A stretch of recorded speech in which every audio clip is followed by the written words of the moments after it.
આજના સમયમાં પોતાના માટે તો સૌ કોઈ જીવતા હોય છે, પરંતુ પોતાનું આખું જીવન એક સમાજ માટે સમર્પિત કરી દે તેને ધ રિયલ હીરો તરીકે ઓળખવામાં આવે છે. અને સમાજના આવા જ ધ રિયલ હીરો છે દક્ષિણભાઈ.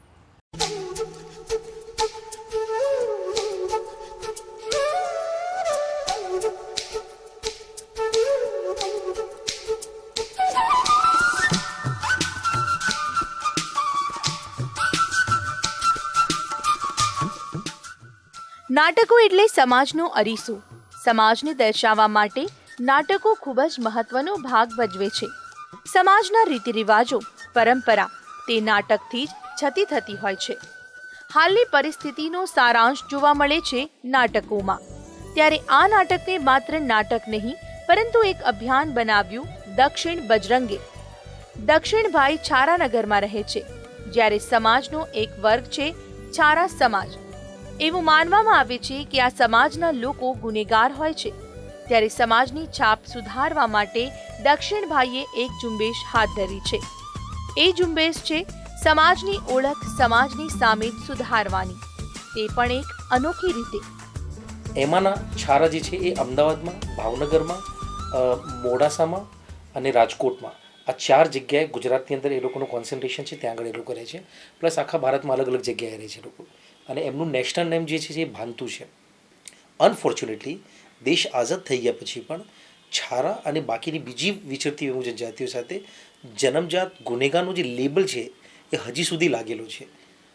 અમે લોકોએ જે નાટ્ય પ્રવૃત્તિ કરી અને મેં જે કામ કર્યું મારા સમાજની અંદર, એ આ લેબલ જે છે ગુનેગાર જનજાતિનું, એ ગુનેગાર જનજાતિનું લેબલ દૂર કરવાનું કામ કર્યું નાટકના માધ્યમથી. વિશ્વવિખ્યાત ફોર્ડ ફેલોશિપ મેળવીને પણ તેઓ આજે અમદાવાદના છારાનગરમાં રહીને પોતાના સમાજ સુધારાનું કામ કરે છે. સમાજ માટે ઊભું કરાયેલું ચિત્ર અને હકીકત વિશેનો ભેદ દૂર કરવાનો એક પ્રયાસ કરી રહ્યા છે દક્ષિણભાઈ. તેઓ ઇન્ડિપેન્ડન્ટ ફિલ્મો બનાવે છે અને પોતાના સમાજને એક અતૂટ ઓળખ આપવા માટે એક પણ રૂપિયો લીધા વગર નાટકો ભજવી રહ્યા છે. પ્લસ ઇન્ડિપેન્ડન્ટ ફિલ્મો બનાવું છું છેલ્લા 15 વર્ષથી અને સાથે સાથે નાટક કરું છું. નાટક એ મારો રોજગાર નથી, પણ નાટક એ સમાજને પોતાનો ચહેરો બતાવવાનું એક સાધન છે અને નાટકને એ પ્રમાણે જ યુઝ કરું છું. આમ દક્ષિણભાઈએ સમાજની નવી દિશા નક્કી કરવા માટે સમાજના ઇતિહાસમાં જઈને એવી છબી રજૂ કરવામાં આવી રહી છે જે ઝાંખા અરીસાની પાછળ છુપાયેલી એક સ્પષ્ટ અને સુંદર છબી હોય.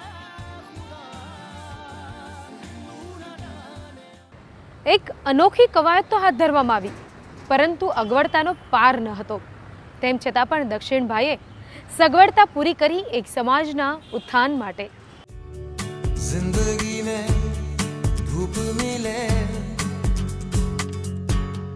या कभी छाँव हो. દક્ષિણભાઈએ પોતાનો આ સંદેશો અનેક જગ્યાએ ફેલાવ્યો છે. શહેરમાં કે શહેરની બહાર જ્યાં પણ નાટક કરવાની તક પ્રાપ્ત થાય તેઓ ત્યાં નાટકો કરવા માટે તૈયાર જ હોય. 1998 થી લઈને આજ દિન સુધી તેઓએ વિવિધ 43 જેટલા નાટકો કર્યા છે. તેમાં પણ તેઓએ વિવિધ સંસ્થાનો જેમ કે IIM, IIT, માયકામાં પણ કર્યા છે. તો આ ઉપરાંત શેરીઓમાં પણ અઢળક નાટકો કરી પોતાની વાત પહોંચાડી છે. દક્ષિણભાઈએ પોતાની ચિંતા ન કરતા સમાજની ચિંતા કરી અને ધીરે ધીરે લોકો તેમની સાથે જોડાતા ગયા. આજે 200 થી પણ વધુ લોકો તેમની સાથે જોડાયેલા છે. તેમની સાથે નાટકોમાં કામ કરનારા છારા કોમ્યુનિટીના લોકોએ પણ નાટકોને એક સારી રીતે આત્મસાત કરી છે. તો આ સમાજના ઘણા એવા લોકો છે જેઓ નાટકો દ્વારા પોતાની છાપ સમાજમાં છોડી ચૂક્યા છે અને આને એક સારા પ્રોફેશન તરીકે અપનાવ્યું છે.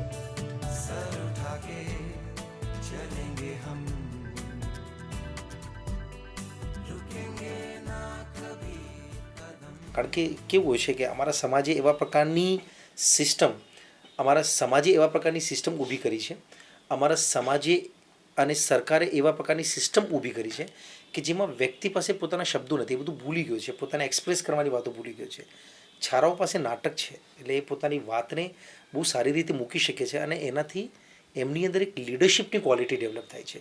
એટલે આવા લીડર્સ અમે લોકો ઘણા બધા બનાવ્યા જે લોકો અત્યારે જર્નલિઝમમાં કામ કરી રહ્યા છે, ટીવી ઇન્ડસ્ટ્રીની અંદર કામ કરી રહ્યા છે, ક્રાઇમ રિપોર્ટર છે, ફિલ્મ મેકિંગની અંદર એ લોકો કામ કરી રહ્યા છે.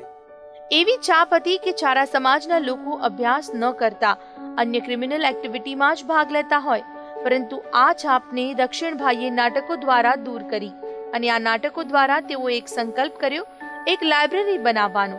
જ્યાં પણ તેઓ નાટકો કરવા માટે જતા ત્યાંથી તેઓ પુસ્તકો લઈને આવતા. જોતજોતામાં ઇંગ્લિશ, ગુજરાતી અને હિન્દીમાં એટલા બધા પુસ્તકો એકઠા થઈ ગયા અને શરૂ થઈ ચારાનગરની પ્રથમ લાઇબ્રેરી. આજે આ લાઇબ્રેરીમાં અનેક લોકો વાંચવા માટે આવે છે. તો દક્ષિણભાઈના આ કાર્યથી તેમના ઘરના લોકો ગર્વ અનુભવી રહ્યા છે. તેઓ જે કાર્ય કરી રહ્યા છે તેમાંથી જ તેમના સમાજને ઘણો ફાયદો થયો છે તેઓનું માનવું છે.